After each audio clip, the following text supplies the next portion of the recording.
Oh boy, has A24 done it? The trailer for, let's see, let's get this on the screen.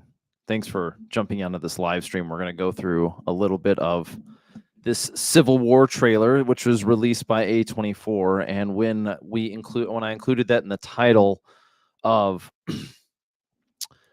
is on the nose a little too, is it possible that on the nose is not loud enough for saying it? It looks like we are looking at a movie that has taken some cultural cues to heart. But I want to break down this trailer. The short answer is I want to break down the trailer for you, my background and perspective. If you've been a fan or you've been listening to the Redacted Culture Cast, is I have spent time in both what you might call journalism, as well as philosophy, and as a soldier in a special operations environment. Now that's just context, but the point of referring to this subject is, I think we might expect somebody like Tim Pool to be talking about Civil War here on this subject. And now, if the buzzword isn't loud enough, we've got a movie that adds fuel to the metaphorical fire, as it sounds. So you can catch this stream right now if you're listening to us live. We do have, we're on YouTube. We are on, let's see, what else will this be streaming on? Most likely this will just be on YouTube and Twitter, or X for now. But you should be able to share it, send it around. But let's start with the overall. Let's start with the context of the film that it's being released in. One, its release date is spring of 2024. 2024 is an election year, and the last time we had a primary or major election year, what did we end up with? A 24-hour news cycle, never ending, a discussion on January 6th, and words like insurrection. So one might be not entirely mistaken to take this film as being a series of buzzwords and commonly stated phrases that turned it themselves even manifested into a film. But I think there's a lot more to being said into it. Spoiler alert for the trailer. I think this trailer comes out in 3/3. It has 3 distinct sections, and instead of just listening through it, if you haven't actually seen the trailer, I'm not going to just play straight through it. We're going to be starting and stopping. And I don't know how to do the audio on this thing, to be honest. I don't know if it's going to sound great or terrible, but let's see if mute screen audio. Mute screen audio. I don't want to mute it. Let's do it. But we have this. States Army ramps up activity. The White House. In this scene, it's actually a very important element. On one of these signs we're going to see in a second, there is a phrase. It says "mines ahead." Landmines are referring to landmines, and mines themselves are, in our cultural context, think of it like World War II, or even more importantly, a lot of the Eastern European wars and areas like Afghanistan, where there are still minefields to this day. If you paid any attention to war journalism over the last maybe 2 to 3 decades, you would have most likely come across a series of articles looking at or showing the way that mines are used to end up maiming populations. And I'm sure someone out there can figure it out, that or someone out there is going to say something like, well, the use of landmines, especially against in an agricultural area, might be seen in some sense as a war crime. But I think we are in the age where war crimes don't stick the way that they used to. Issued warnings to the Western forces as well as to Florida. So here you go. Here on the side, it says mines ahead. And so this will be relevant again here pretty quick. The three-term president assures the upper. Okay, so that there was a line there that also came out, said a 3-term president. 2 things that we've identified already: landmines. That means that we have a kind of a pretty what is supposed to be an extreme scenario. And then we've got a 3-term president, where they're starting to set the stage for what might be considered conflict. Rising will be dealt with swiftly. This 3rd scene is an important scene. It's the first time we're really having conversation. The characters are going into Let me know if you want to try anything on. They're in a clothing store. They're talking to the clerk, and there's this scene that we see here. There's like a pretty huge civil war going on all across America. There's a pretty huge civil war going on all across America. This is where I think that somebody who had to do with this film was in contact with Martyr Made, because he has made similar statements, and we're going to come back to this very subject again here once we finish the first third and get into the second portion. Because this guy's got a very clear accent. I don't think that's on accident. You've got this very American Midwesty feel. They're going into a boutique shop to buy some more or less practical clothing. This isn't your like big box store. It's also easier to set a scene in one. Just try to stay out with what we see on the news. Seems like it's for the best. All right, so in the end of that scene, you see Americans supposedly just trying to get along or get by in what looks like a Civil War scenario. We've got helicopters moving, very, very clear military vehicles. Now, one of the early distinctions that is really interesting in the trailer is that it's already making a harsh line between sort of like combatants and non-combatants. There's this pressure being brought from the top down from the filmmaker, where some people are in uniform and some people are not in uniform, and how that line separates or draws the viewer's attention is supposed to make it, I think is what it's supposed to do, is it's supposed to identify there being kind of different parties involved, and showing the gray area, the fog of war, when you're not entirely sure who wears a uniform. Now, for those who have been to Iraq and Afghanistan, we are very familiar that the people that we were at war with, in its own way of saying, very rarely, if ever, wore a distinct uniform. But let's adjust this a little bit. So where are we at in the timeline? Okay, so again, very military views, very much so. We've got a journalist posing as a main character, and then A24's logo and the flag.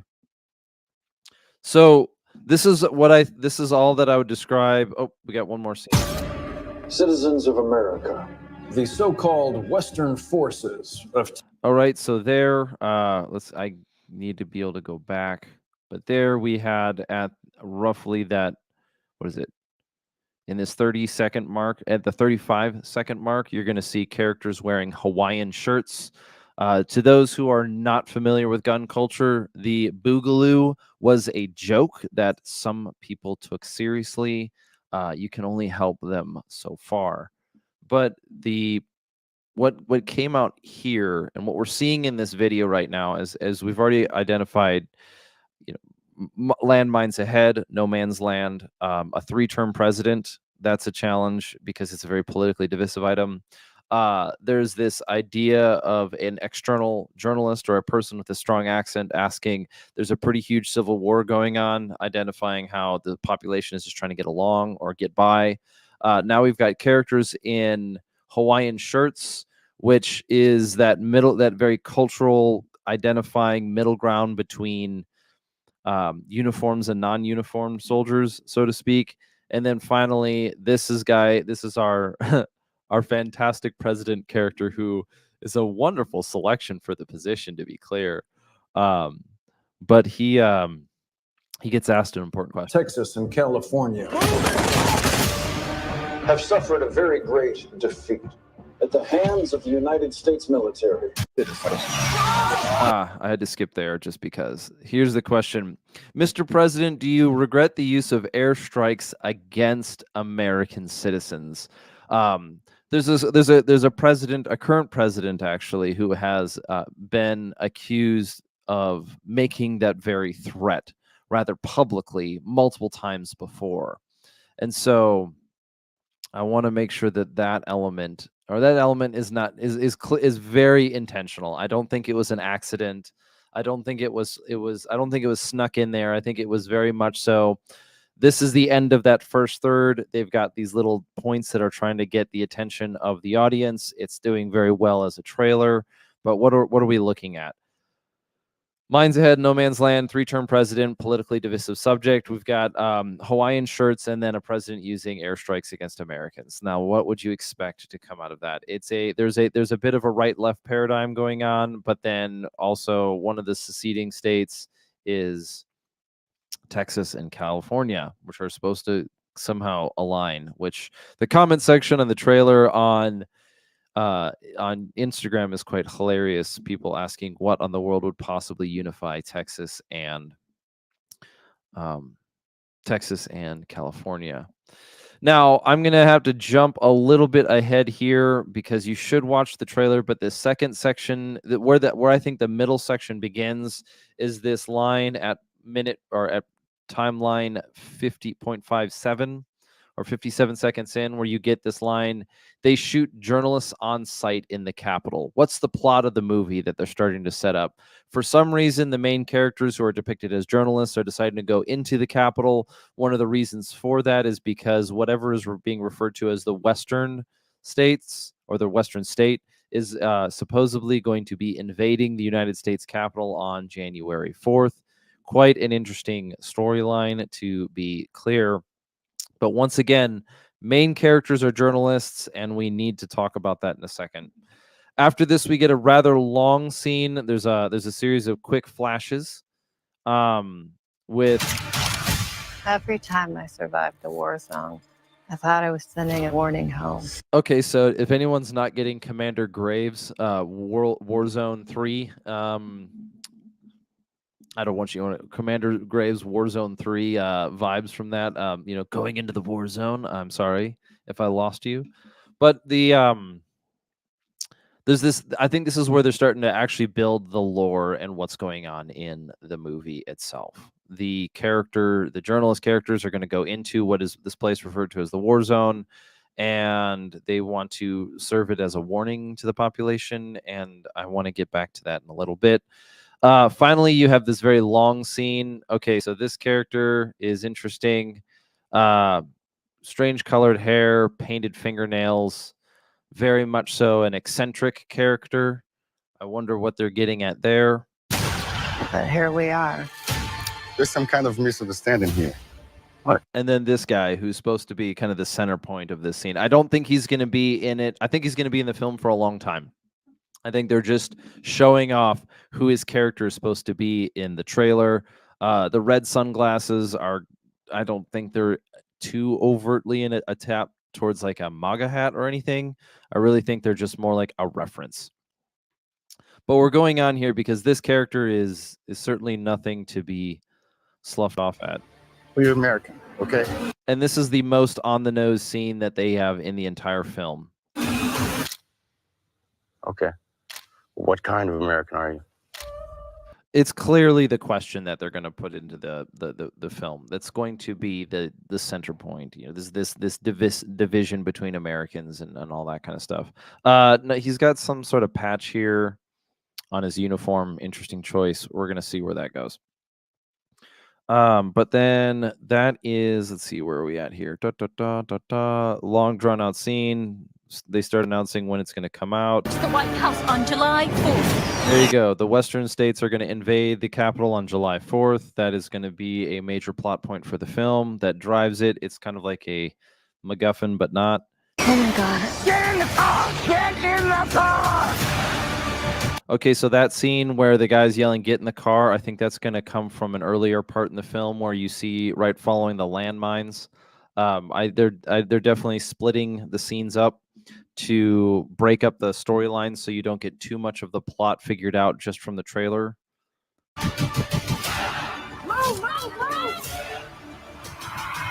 Empire's Fall. Great title.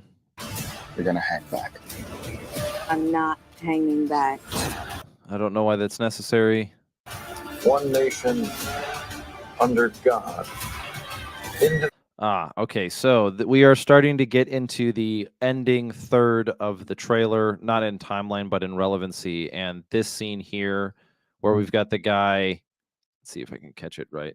This guy here screaming, yelling, getting pulled out of the car. I think this goes back to there's going to be a no man's land statement. We're going to get onto that in a second. Indivisible, with liberty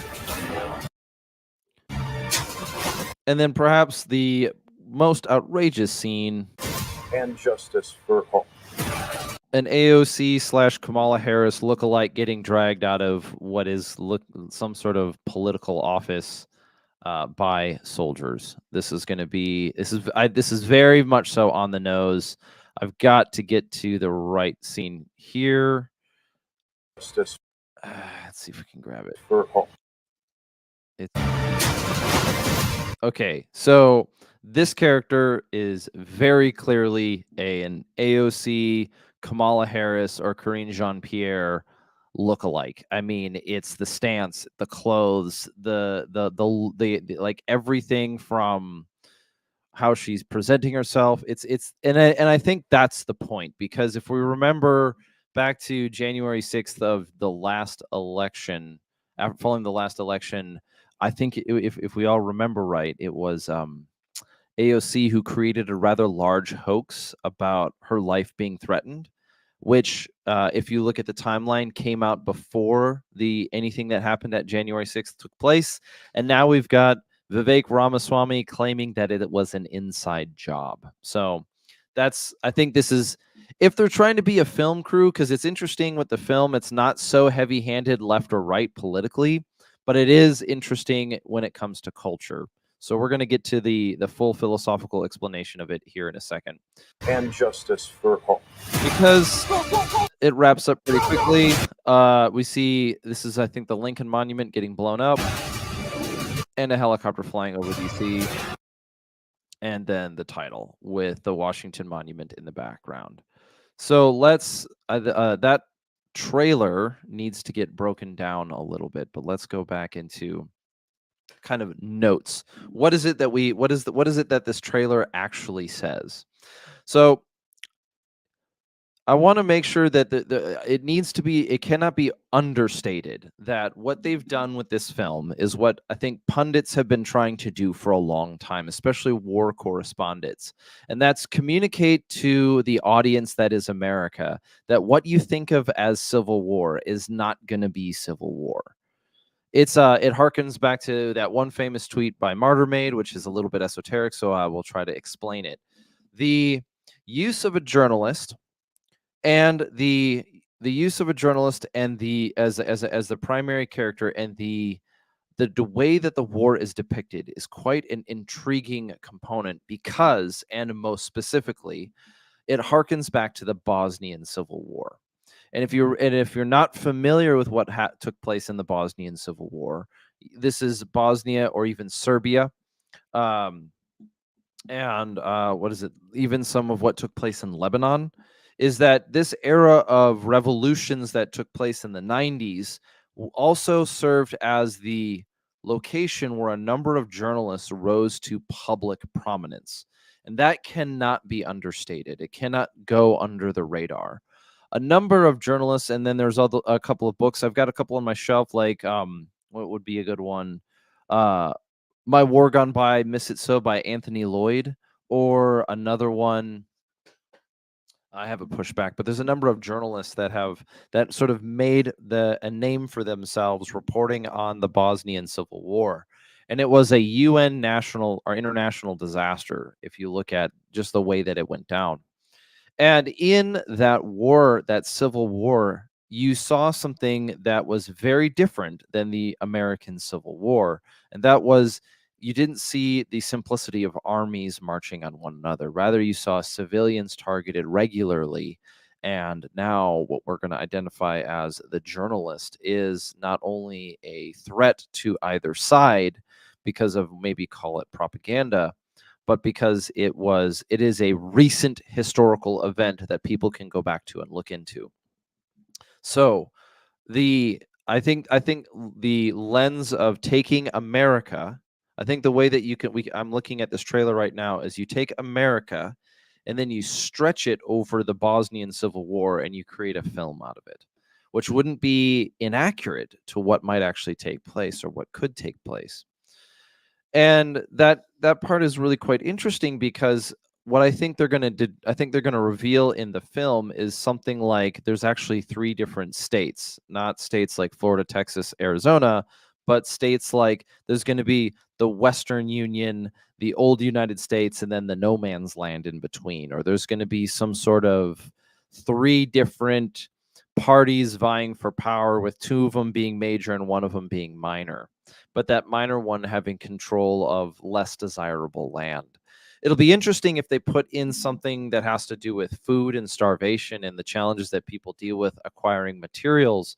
But what we get from the beginning are a series of data points that identify that A24 and the production house that's made this is paying attention to a little bit of the social conversation.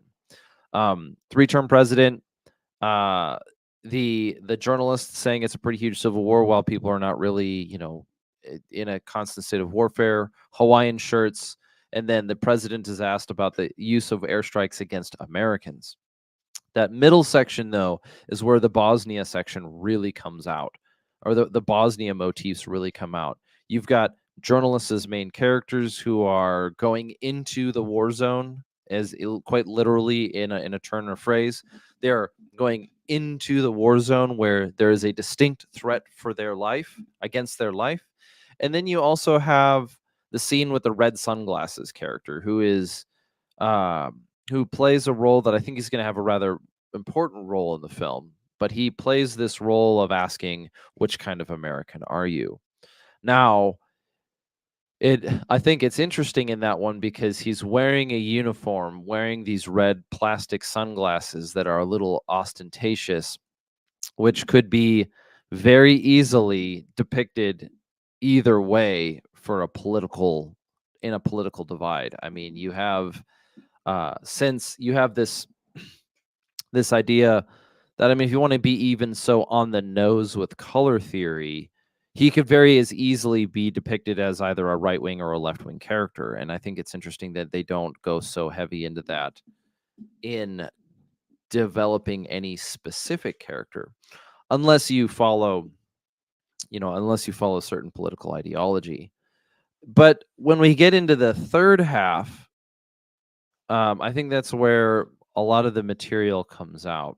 So they're very intentional with the film. I think they're very intentional with the film. And if I want to remember what are some of the films that A24 has released, I never saw Midsummer. In fact, I really haven't seen much of what, I haven't seen a lot of A24 films, to be clear. But let's see, all films. I know they've done Midsummer. I've known they're doing this one about dreams, a movie called Everything All of the Time. Blah blah blah. But I see Everything Everywhere All at Once. That one apparently was very well received. There was a I wanted to see if they did. Okay, so they did do The Green Knight. Yeah, that one was weird. On the Rocks, Boys State, First Cow, Uncut Gems. Wasn't that one received pretty well? I want to know if they did Midsummer. I want to know if they actually did a certain movie. I should look at it again, but Hereditary, How to Talk to Girls at Parties, The Last Movie Star, The Vanishing, The Ballad of Lefty Brown. I was actually looking to see if they did what's the movie? Cabin in the Woods. The old, or the kind of,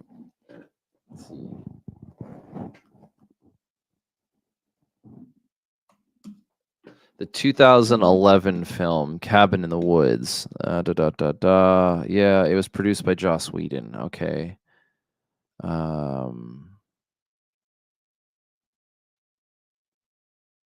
Production company, Mutant Enemy Productions. Okay, so no, it wasn't. I wanted to see if that was the case because it would have been an interesting one for them. But hey, we got people making comments now. What's up, Mark? There we go. You can. I do get your comments now. So this is a live stream. You can also leave your comments, and I'll get back to you, and I'll respond to it. What are your thoughts on the film so far? What are your thoughts on the trailer? I think if you go to Twitter, you're going to get a bit of a spicy take. There's plenty of people saying that this is the future that certain politicians want. But the there's the three major takeaways I took from the trailer are is that at some points they're trying very hard to be on the nose, and at some points they're trying to be very subtle. What's up, Carl? And what that might be doing is that might be placing subtle hints towards one side and subtle hints towards another, but kind of like the red and blue glasses you see, where if you wear the blue glasses, you see one image, you wear the red glasses, you see another. I think they might be trying to turn the trailer into that kind of a think piece. So a certain audience is going to see it and get one perspective. Another audience is going to see it and get another perspective. And I think they're very much so on the nose with that depiction. For example, we've talked about two very key scenes being characters wearing Hawaiian shirts and then the Kamala Harris AOC lookalike getting dragged out of an office. And so let's see, it looks good. I totally see this being used to rally both sides. Let's see, Carl, I'm going to respond to that in a second here. But the depiction of the film is interesting. Here's the most important thing that I said early on that I want to get back to is that A24 has, at least in a trailer form, accomplished something or has shown a bit of that the attitude of the zeitgeist is changing. So for the longest time, I have grown up in a world where people occasionally talked about this idea of like another civil war. Do I think it's going to happen? That really depends on what level of attention you have and what level of participation, which is distinctly identified in the film, at least in the trailer. Some people are participating, some people are not. But what the trailer has identified is they've set the theme, the tone of this second Civil War as being something different than dudes in gray uniforms versus dudes in blue uniforms marching against each other and fighting. Rather, it's the everyday citizen who's going to pay the consequence for it, and that cannot be understated. This idea that the Civil War is going to be some sort of marching of troops like somebody else's conflict is not historically accurate. If a civil war were to break out in the United States with our multicultural, our multiple cultures blended together, our various belief systems all smashed into different populations, you're going to get Bosnia by 1,000, because when the Bosnian Civil War happened, it broke up into three separate groups. You had Catholics, Orthodox, and you had the Catholics, the Orthodox, and the Muslims, basically. Now take that three-way split and splinter it 100 different ways and set all of those people at opposition of one another until they start coalescing. And that is what a civil war in the United States will look like. And that's what I think the film is going to do. I think the film is going to identify there's going to be like this set of conflict versus this set of conflict with this weird middle.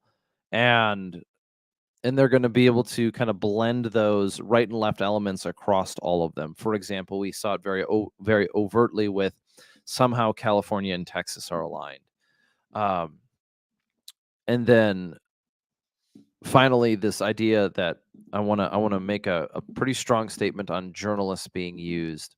So get your questions in. Let's start having a conversation on this, especially if you're on YouTube. But this is I think we need to change the tone a little bit and talk about Civil War particularly. But let's start with journalists as the protagonists. The term and the idea and the role of a journalist over the last, 30 years has been not only tarnished, Elden Ring reference, but also has suffered under multiple abuses. And that's not to be mistaken. The issue that we've seen is one of the issues that we've seen is that many people have been hired and present themselves as journalists, but turn out to be anything but. They are nothing short of a propagandist at large. Then there are issues with media and journalism being used to foment conflict and rebellion. Minneapolis 2020, Summer of Love. This is not the first time that this has happened. The Rodney King riots resemble the 2020 riots in a very similar way. It wasn't just that roof Koreans became porch Vikings in the United States or in Minnesota, but it's that you saw a major political upheaval of civil unrest in right preceding a sudden turnover of politics. And so I think the Rodney King riots were used to try to get a Democrat into office, and just in the same way that the 2020 riots were done in the same way. Not going to shame it. I mean, that's just what they do, but fine. And so moving on, though, the idea of a journalist has been tarnished because of how easy it is to figure out or ferret out the false pretenses or the lies that are buried within what is considered modern journalism.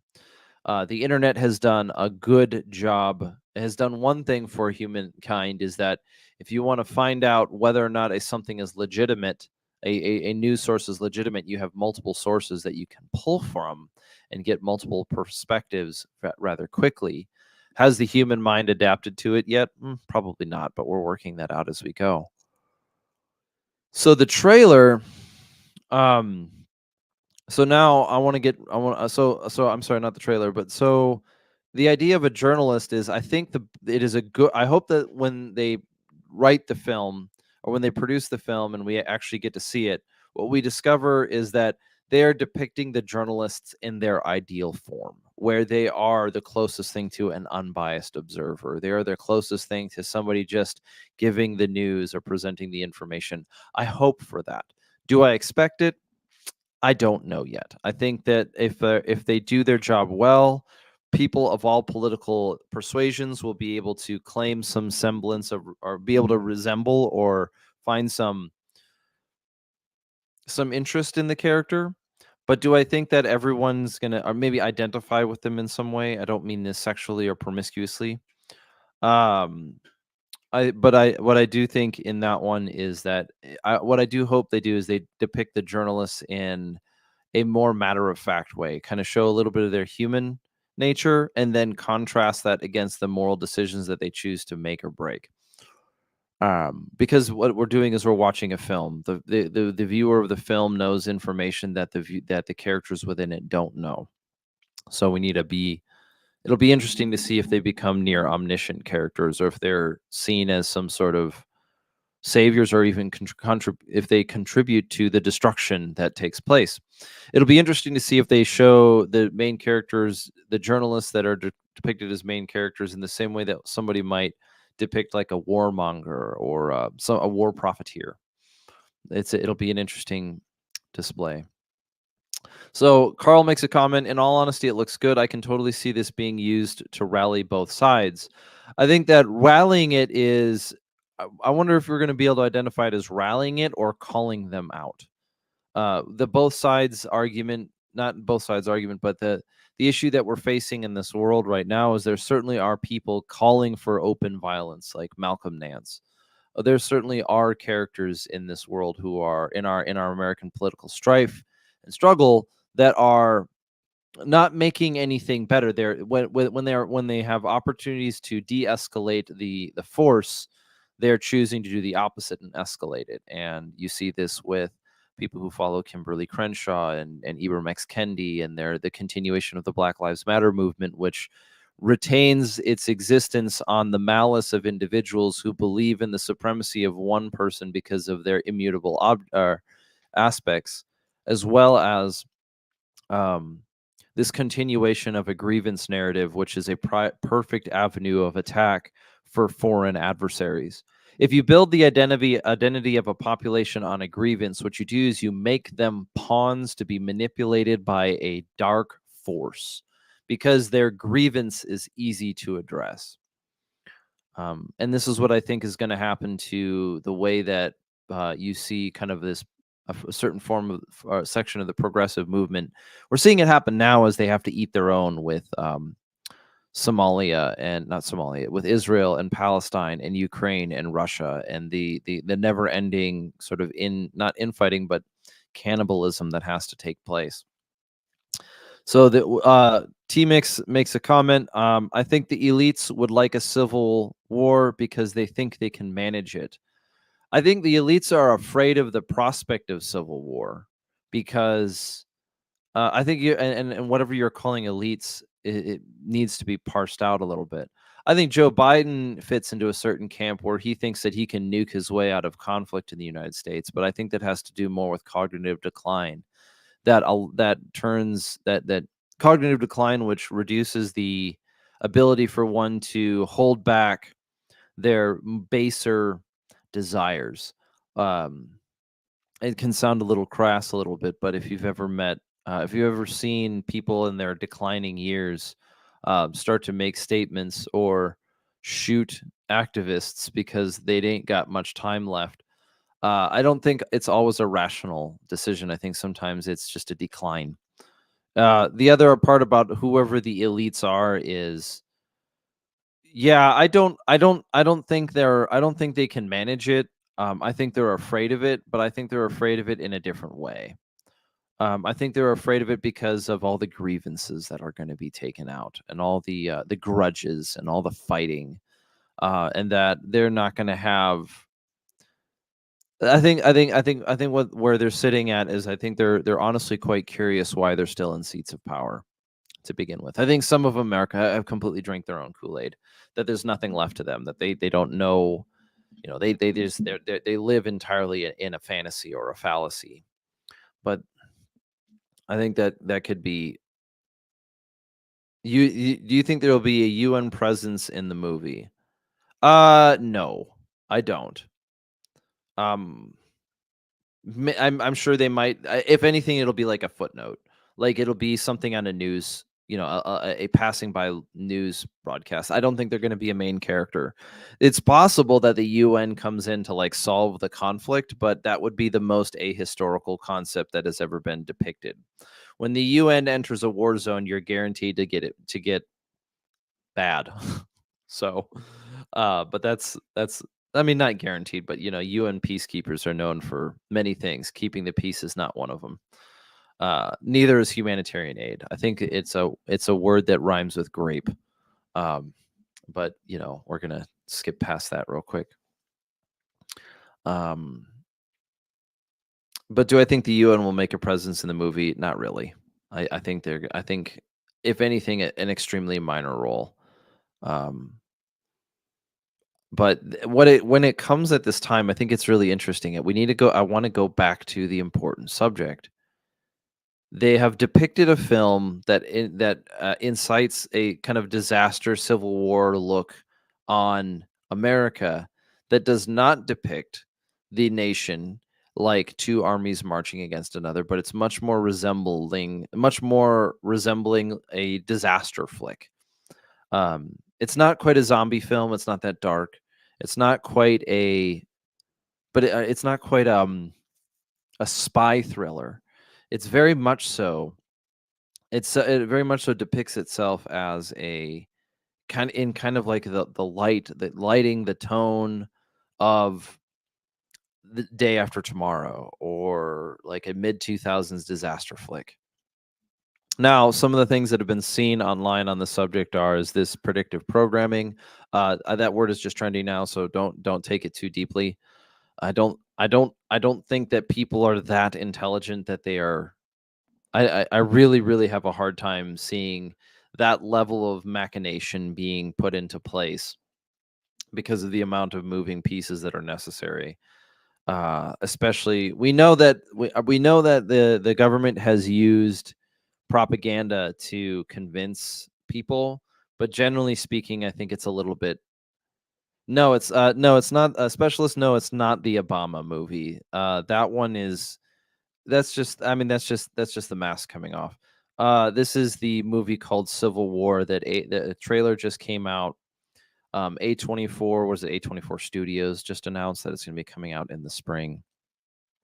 And we're talking, and it depicts America being torn apart by a civil war in a Bosnian fashion, which is a distinct a paradigm shift from how it's been depicted in the past. And so I'd be pretty convinced with a nude scene. I don't know what you mean by a nude scene. Like there's are you talking about a movie about Obama, or is it the one where he Or are you, which one is there a movie about Obama? Or are you talking about the one that he had like a perhaps minor advisory role in the subject? This is the question. Interesting that the Obama thing just dropped. Are we talking about Obama no go? No, like Obama no go? Are we talking about the movie that he participated in? Or he said that where there's a line where it's like, don't trust white people. And the short answer to that one is like, have you read their literature? Are you surprised? A racist communist does a racist communism, and you're like, oh my gosh. I'm not big enough where I'm going to get sued for that, but it's kind of entertaining. Netflix just released one produced by the Obamas, or was that the one where they had a let's see if Obama movie. It's literally Google Obama faces backlash for films warning about white people. Former president, blah blah blah. This is Newsweek. Who cares? The film, which was released on Netflix, follows two families forced to work together against a nationwide blackout. Okay. According to Vanity Fair, Ismail consulted Obama, hoping that his perspective would ground the story or make it more realistic. Thought the script was fairly close to how a crisis would actually pan out in the real world. So the movie Descendant, however, the film's release, I would like to see an actual attribution to what the Obamas had to do with it. The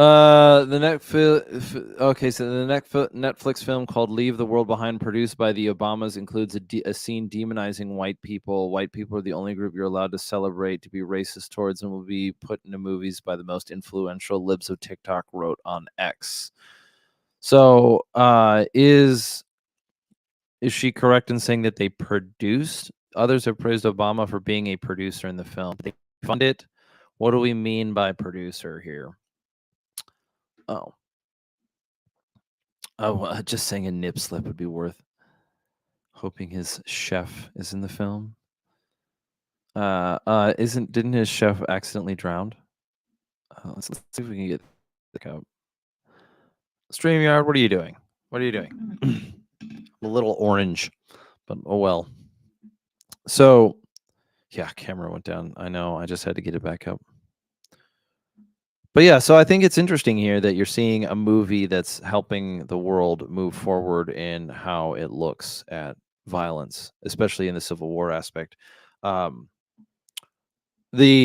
think I really want to get into that. I think the most anticipated scene I'm going to have in the entire movie is the one where they drag the AOC lookalike out of the office, because that is so overt. Like there's no. Yeah, I'm sure you're going to get some backlash. I wonder if they just did it to poke the bear. I really do. I wonder if they just did it to poke the bear, because it's like that is so on the nose. It's not tone deaf. It's just so aggressive. So good for them on that one. So yeah, as you're breaking, I mean, like as we're watching this trailer, man, it's just an interesting time. Because what do I think Civil War would look like in the United States? I think who's directing this movie? Let's find out real quick. I gotta talk here. Civil War movie. The director is let's see. Director. Chilling trailer. What is Anthony Russo? Russo? I'm spoiled by Rousseau, old writer. Civil War Ex Machina director's new political thriller. Not Captain. Alex Garland. Civil War is writer director Alex Garland, pivoting from the intimate, provocative horror of men to explosive, politically charged dread. Yeah, directed by Alex Garland. Alex Garland did. He's also the writer, which is interesting.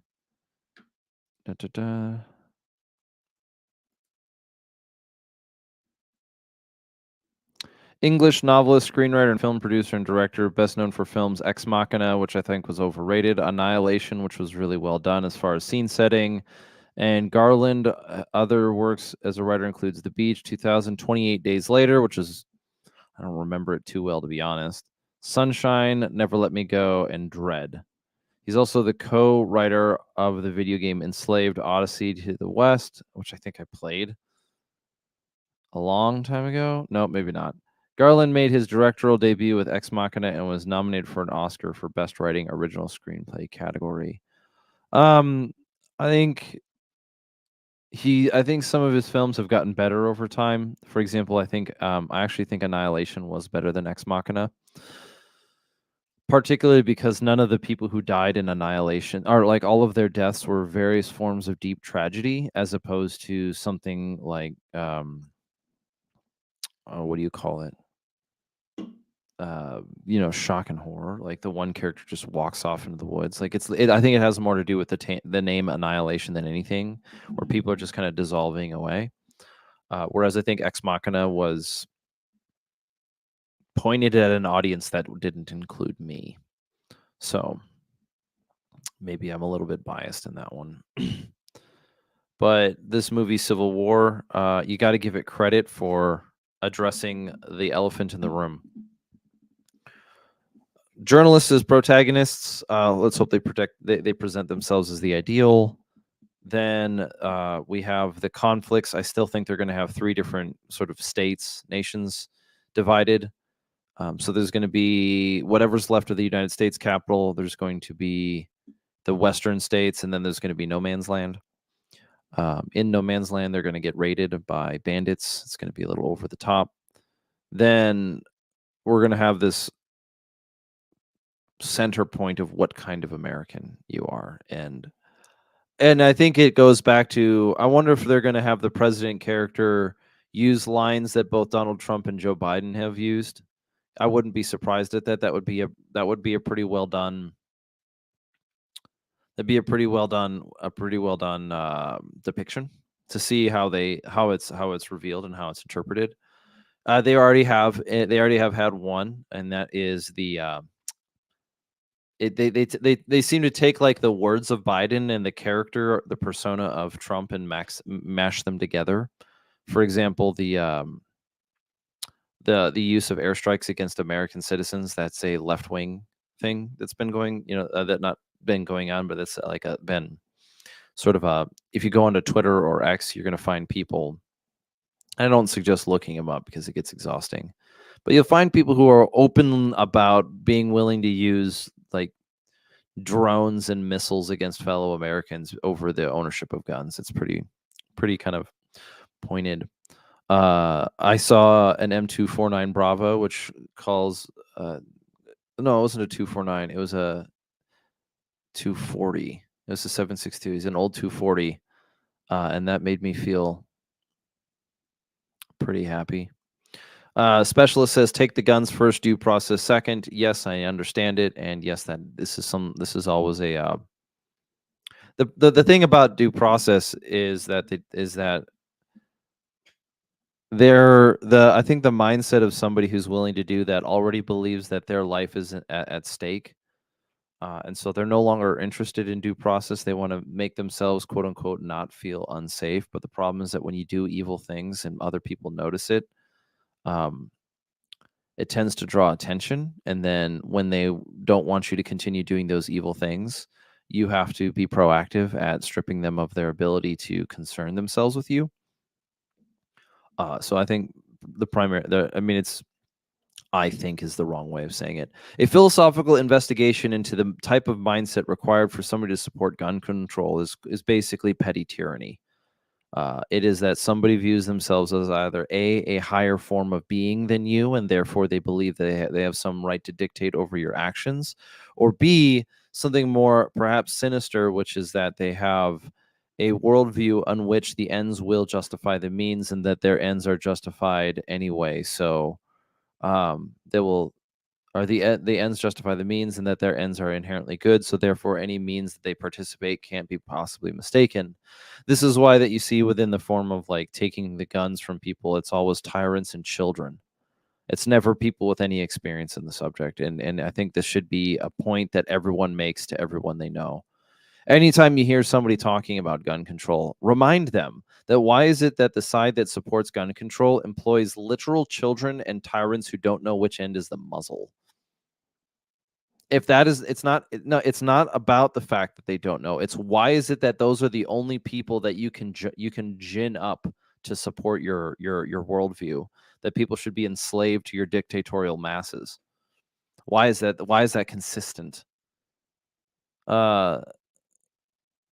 Yes, I think Donald Trump has a lot of problems. Trump said that, and that's the only reason why I brought it up. Yeah, no, maybe that should be the last day that, I mean, Trump has done, Trump has certainly made grave errors when it comes to the right to bear arms, and that should not be forgotten. But this comes with the idea of a savior complex. Do you really think that Donald Trump's going to save the country? No, that's not how this works. If you want, like, and so the last question that has to do with, I think the last thing that, it's not the last question, but how do you end or stop a civil war from happening in the United States? How do you stop a civil war? Well, the one thing is you stop tolerating the people who keep advocating it in a passive aggressive manner. And what I mean by tolerating is thinking, oh, they'll just get over it. And the other way about it is that we stop looking for saviors in political figures to be our redemption. It doesn't mean that you cease participating in the political process, but that you overturn the dependency on a single figurehead to something more like participating in your environment. Everyone magically turns to Jesus. Magically? What do you mean magically? I turns into Jesus? No. The Obamas certainly presented themselves as saviors. Biden thinks of himself as a savior. It's very uncanny, but you know, it works out that way, I guess. But no, we are seeing the groundwork, the foundation of a revival being built in the United States, and that is that the men of violence who are capable of violence are choosing to turn to Christ, and that is a good thing. The men of valor, the men of capability. This is something that oftentimes gets overlooked, and I'll say it one more time. If you look at the violence that takes place in the United States, you'll find something extremely consistent. Those who are the most capable of violence are the least likely to participate in it. But those to prevent civil war, but those who are the least capable are the most willing to flaunt it or get somebody else to do it on their behalf. You don't see Navy SEALs running around and doing gang shootings every day. You don't see people who own firearms and who are skilled in their use calling for violence on the internet every day. Rather, you see people who have claimed to be something like a pacifist who are calling for the whole scale destruction of populations, and it's quite crazy. To prevent civil war, people put their differences aside and follow the Lord. I think the only way that civil conflict or conflict between people will actually go away, the only end to war will be the return of Christ. There will never be an end of conflict until Christ returns. Because then every knee will bow and every tongue will confess, and then for like 5 minutes we'll have a little bit of peace and quiet.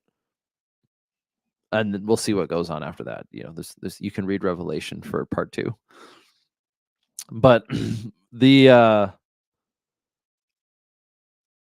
idea of civil war in the United States is, I think you can have 2 primary worldviews on it. One of them is that it is a Clausewitzian sense, von Clausewitz, that there will be a day where it begins, and then there'll be a day where it ends, and then we'll have, you know, a motivation, a cause, just war theory. People will make a decision, and then it will explode. There will be fighting, and then it will go away. That is a von Clausewitz perspective, and it's a bit of an academic / historian way of looking at it. Or you're going to look at it from something more like a Maoist perspective or a cultural perspective or something that's a little bit more contemporary to our day and age. And that is going to be that the concept of civil war is changing or has changed so much that it will not resemble the Napoleonic marching of war of soldiers like it has in the past, but will instead be waged on multiple levels, and you are either in it or you are a casualty. This is not the culture war. I don't want those two things to be mistaken. I'm not talking about the culture war. I'm talking about the idea of a civil war in the United States will forever be, or is in its current state, something that you are either a participant in because you are pursuing and advocating for your values, or you are a casualty. And the problem with casualties is they take themselves way too seriously. So I think I should close with that, because I meant for this to be a 30-minute live stream and we're already here an hour in. But in summary, let's close off. If you got any more questions, get them in before I start wrapping this up, and I'll answer them, and then we'll call it a day. But first of all, thanks for listening. Thanks for jumping in and catching in on this. If you're listening after the recording, then you guys know how to find us. We've got the Redacted Culture Cast on all podcasting platforms. How would okay, that's a good question. How would sides ever be drawn if there were a civil war in the United States? You're gonna have, I think you're gonna have first a bit of a splintering.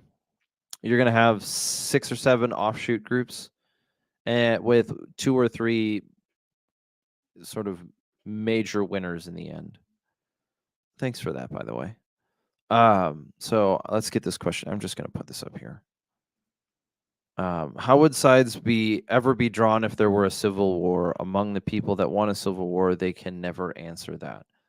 I don't know who actually wants a civil war except for Malcolm Nance. That guy's pretty happy about it. But and also like the idea of like, what do you mean by really wanting a civil war? Do you really want people killing each other over groceries in the street? I don't think any of us are super big about that.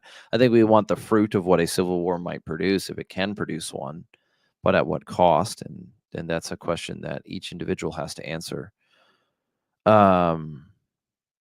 Thank you. So how would sides even be drawn if there were a civil war? Well, you would have most likely, my guess is that you'll have people divided mostly on religious grounds. You'll have most of what you call Christendom or Christianity will kind of split. Those who were never Christians to begin with will go join some other movement. And I don't mean this in like a crusade kind of way. I think it's just that when there are bigger issues on the horizon, some of those differences go away. But I think you're going to see a little bit on Leopold. Barnes, I'll get back to you in a second on that. Let me finish this question first. So I think there are going to be a little bit of a Christian kind of wing to it. They will probably see themselves as like a very hyper nationalist, not even hyper nationalist, but like founding fathers, easy description. And that will coalesce a group of people. Boogaloo LARP types are either joking or they're not, or they're a minority that makes too much noise. I'll get back to you on that one, Mike. Just don't give them attention too much. Be careful on what you see as a Boogaloo LARP as well. But going back to the question, the other ones that I think you're going to see, depending on what happens, like you could very likely see a very large Muslim contingent. This would be I think you could see a very large Muslim contingent in any form of civil war, but that really depends on how broad the swath is. It's still a minority belief system in the United States, but there's always room for what you might call a revival, or like what happens if you have the malice of the left wing's political diatribe abandon LGBTQ and join in with a kind of jihadist version of Islam. That's not outside the realm of possibility. But if they, what would be a crazy outcome? What happens? Would a crazy outcome be if you saw the people who were committed to the ideology of like the LGBTQ abandon that in favor of the structure of Islam? That's not outside. They see it as like, becoming a better person, kind of like a Billy Graham kind of thing. I think that's a possibility.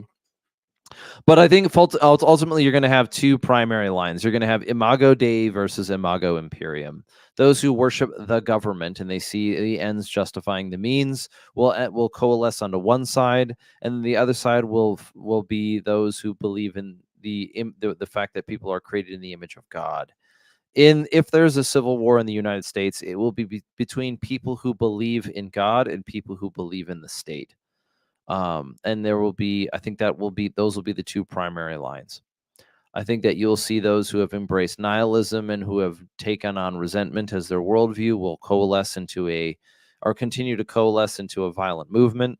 And then those people will be exacerbated. Will I think the Civil War lines be drawn on race? Not particularly. That's a cheap hat that's easily disposed of.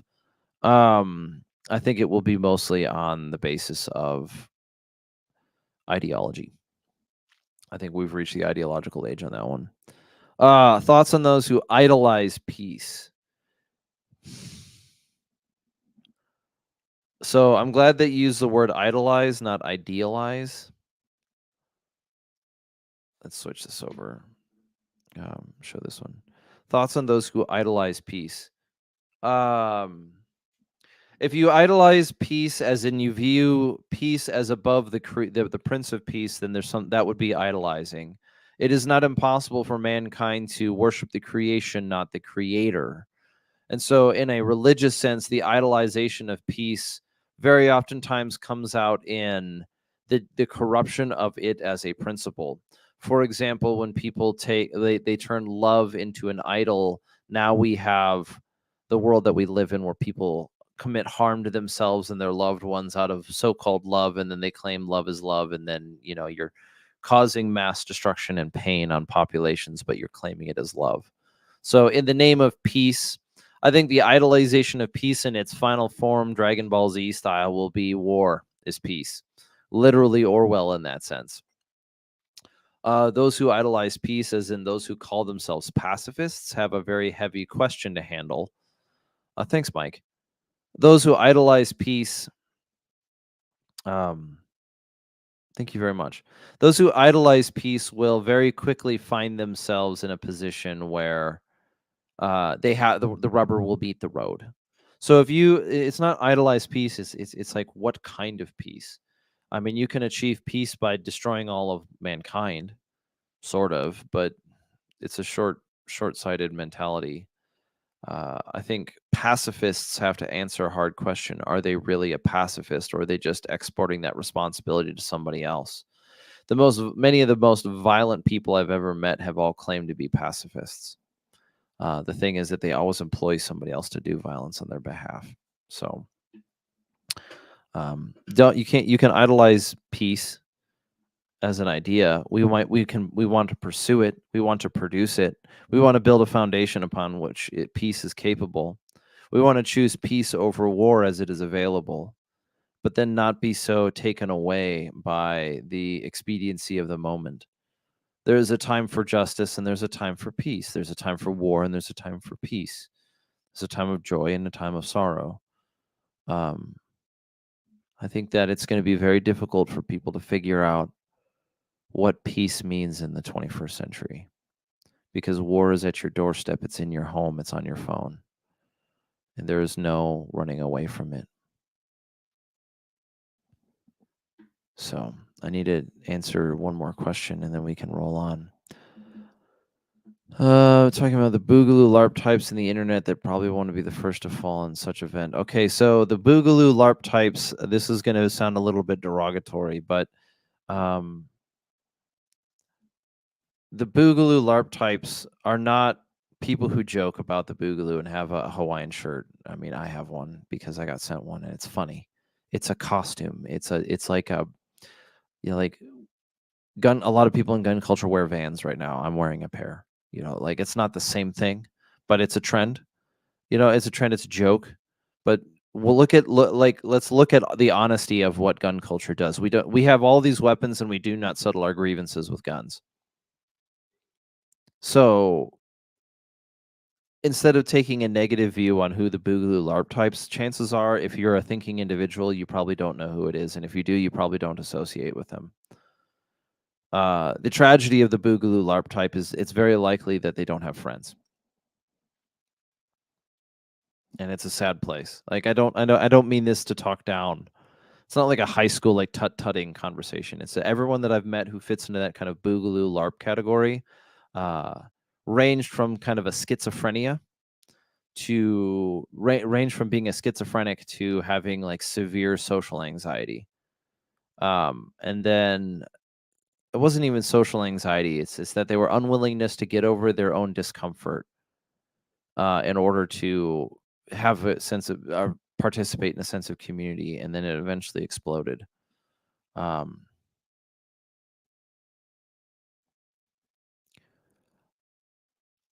don't think that we should be treating people. I don't think we should be doing a witch hunt for who is a Boogaloo LARP type. That's not productive. Like you're breaking apart communities, dude. You're destroying the things that people spend time with each other. Like why? And I don't know if it's productive in the long run. It's kind of like the airsofting crew. 10 years ago when I got out of the military, the airsofting crew was in a very, very cringy state. You didn't want to touch it. It was just like, it's kind of like Dungeons and Dragons before Dungeons and Dragons was cool. It's just like you're getting nerd bullied by somebody well actualing you about an M92 Alpha, and you're like, bro, I shot somebody with this, the real version of this like 3 years ago. I don't really care about your opinion. You know, just really weird questions. And it's like, you know, but the answer is that some of those people need to be brought under the wing and supported and lifted, and like let them get through the cringe phase. It's just a phase, mom. Whereas like the Boogaloo thing, this idea that you're like preparing for some potential future war is it's not short-sighted. It's that what do you want the outcome to be? If it's just your survival, then we're not on the same team. I want us to thrive. I want to build a future for our children.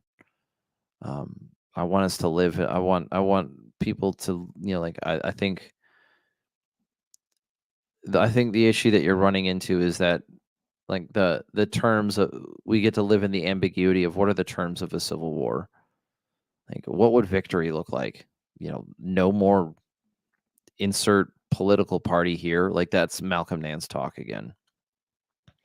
And to be clear, like, do I recommend you read Malcolm Nance's book, They Want to Kill Americans? Yeah, that may be right next to Jeff McMahon's book, Killing in War. And then you'll see what a pseudo academic, what level of a pseudo academic Malcolm Nance is. He's very successful for what he's done, but I think he's easily one of the most evil people on this planet right now. And so the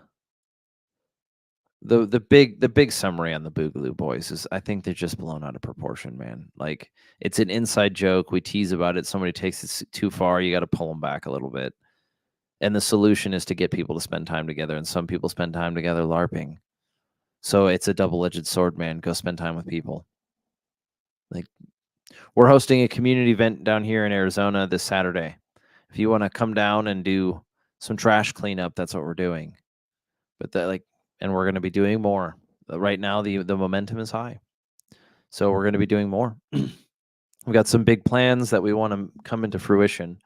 But when it comes to civil war, don't let the fear-mongering chase you into doing foolish decisions.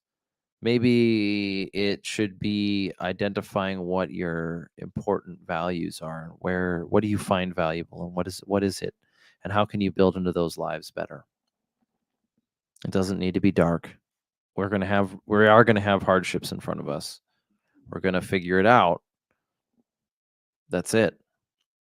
So, for those who joined last minute, I apologize. I'm sorry that you have to catch only the very end of this live stream, but we broke down the trailer of Civil War, which is A24 Studios announced today. It's an interesting one. For those who've been listening, for those who threw in some super chats, thank you very much. Or I'm not sure which platform it's on. I'm streaming on StreamYard right now. If you are not you work for Apple, or you know somebody who works for Apple, can you tell them to fix their damn operating system or start talking with Fuji so I can use my real camera again? Other than that, that's me. That's me. So this has been an impromptu kind of entertaining addition to what we do out here on the Redacted Culture Cast. And thank you guys for listening. By the way, we do have more of your surprise friend teleportation hoods in stock. They're getting the material is getting sewn up right now. That was a surprise hit over Black Friday, but we're gonna keep them out. We're gonna keep trying to make them while we can go. If you know what I mean, we're gonna have to put out a couple of videos on it soon. Shout out to the Finance and Maneuver guys. You guys are the heroes, especially with what you guys have done from your Missouri chapter.